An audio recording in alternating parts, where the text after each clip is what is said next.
but really empowers them to become ambassadors themselves, okay? That's what we need to do, and that's what we're going to talk about today, first specifically with keeping it simple. So, how big was the budget shortfall this last session? What was the number? $27 billion. Each block represents $1 billion. So who's got a stopwatch? Give me 4 minutes. Let's go. So let's do the Texas state budget in 4 minutes or less. All right, $27 billion. Who knows where that $27 billion figure came from? Anybody know? Senate. Controller's office. State Controller's Office. Well, Susan Combs, our controller, she wrote in from Marathon. It's not pronounced Marathon, it's pronounced Marathon. I've been corrected in West Texas. She wrote into the Capitol and said, all right, at the beginning of the session, you guys have $72 billion to spend. Now, if the state were to continue doing exactly what it has always done, that $72 billion, we would have to spend $99 billion. So 99 minus 72 equals what? $27 billion. That's where that figure came from. Now, so within that $27 billion differential between those two figures, where did that come from? What are the dollars associated with that? Number one, what was the thing we've been hearing time and time again about? The structural deficit. The good thing is, a year ago, if I had said the word structural deficit, most people would have thought, well, that's the hot new punk band from Austin. But the reality is, now people in the state understand that the structural deficit is something that we need to be paying attention to. Coming into this last legislative session, about $10 billion of the structural deficit, of the shortfall, was entirely self-inflicted by the tax swap that we heard from last night. That $10 billion figure would have been lower, but in 2009, the legislature expanded the exemptions and made the hole even bigger by saying fewer companies have to pay into the system that was created in '06. Knowing, I think, that this apocalyptic budget session was coming, they wanted to lock in a lower tax rate for more businesses. Now, so you've got that. What else contributed to this shortfall? Lower sales tax. Lower sales tax revenues. We had decreased sales tax revenue. We had decreased motor vehicle tax revenue. These general lower taxes across the board. Now, what else did we not have in our budget? No federal stimulus. No federal stimulus, because a lot of people at the Capitol like to forget about the fact that the legislature in 2009 didn't have to have the conversation, it didn't have to make the cuts that we did this session, because we had this massive influx of federal dollars that were used to float us forward 2 years. Okay? Now, when you think about it in those terms, what does the legislature choose to do to address and close that differential? How did we close the shortfall? Cut. What else did we do? We cut. Did we use the rainy day fund? No. A portion of it.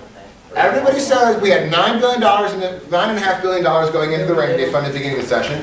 We used $3 billion in the rainy day fund to pay for the shortfall in the current fiscal year. So this notion that we didn't use the rainy day fund because it's sacrosanct is wrong. We did use the rainy day fund. We just use it to pay for our current bills. And what they have done is held the rainy day fund off this session, and at the beginning of next session, because of an intentional underfunding of Medicaid, they're going to have to use the rainy day fund again. So the rainy day fund has already been committed this session. We just didn't do it in a very transparent manner. Now, and Democrats and Republicans are on the record saying that's the case. What else? What other options did we have to deal with this last session? Deferred payments. Deferred payments, which is, we're good Americans. When times get tough, what do? Except not a debit card. We whip out our credit card, and that's exactly what the legislature did. They took a lot of the things that we would be paying for this session, and they punted them off to next session. Or in next session, what are they going to do? They're going to punt them off to the next session. So all of this, and what about, did we raise taxes this session? Yes, we raised taxes. Did we call them taxes?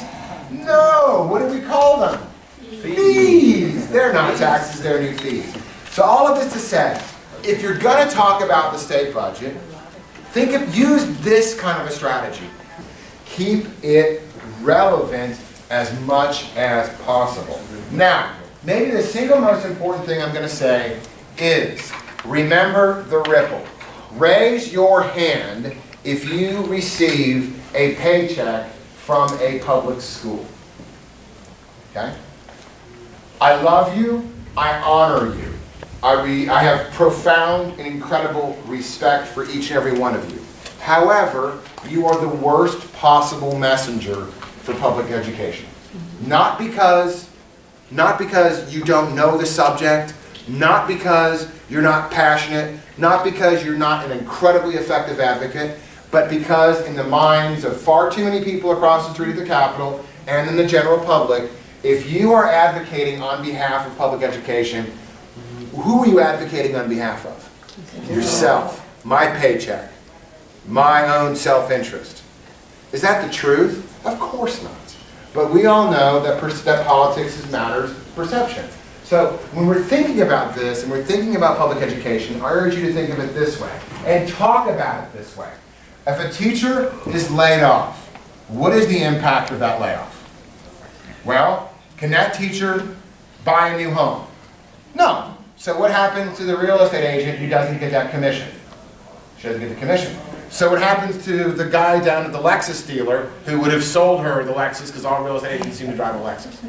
I mean, they're not going to get the commission, right? They're not going to get the commission. So what about if they don't get the commission at the car dealership? What happens to the guy who works in the service department at the Ford dealership where I bought my F-150 for $11,000?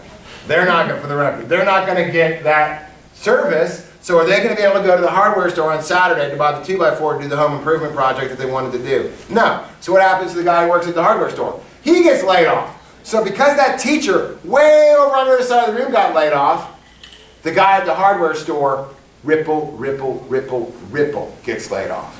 We do a terrible job in our advocacy of making that connection for people. As long as it's about the people who receive the public sector paycheck, we're not going to be able to engage people in the broad manner that we need to. Think about the ripple. Talk about the ripple constantly. I compared this last legislative session to a big pond, right? And what the legislature did is took a big old gnarly piece of concrete with a bunch of rebar sticking out of it and threw it in the middle of that pond. And then the big splash is what we're talking about right now, but the ripples that go out from that big splash are what's going to be impacting our communities for years to come. Think about those ripples. Talk about those ripples. Because if you're not talking about them, they may be forgotten. Use that opportunity to really engage people in a different and in a meaningful way about why the work that public education represents is so much bigger than just the teachers who are actually doing the work in the classroom. The final point that I would like to make is the fact that this structural deficit, that $10 billion this session, is like the Terminator. It will be back. Unless the people of Texas decide to put it out of our misery by reforming how we pay for public schools. As we heard last night, there is going to be a lot of work, hopefully. Even, somebody like Susan King was pretty skeptical about, the ultimate outcome of this. I thought it was very interesting and candid to say that in public like that, and good for her to do it. But the reality is that structural deficit is going to be back every single session unless we decide to do something about it. So when you're organizing these house meetings, when you're engaging your neighbors, remember to keep it simple, to keep it local, to keep it relevant to the people you're speaking to, and finally, to make sure that you're talking about it from the broadest community terms possible. Thank you so much for coming today and this weekend. Thank you for what you do. I'm one of those people who has watched what's happened over the course of the last few months and been incredibly inspired. We have to keep the game up, and we have to actually work harder and faster, because the state's future really is depending upon the people who are here this weekend. Because if we don't do it, nobody will. Thank you.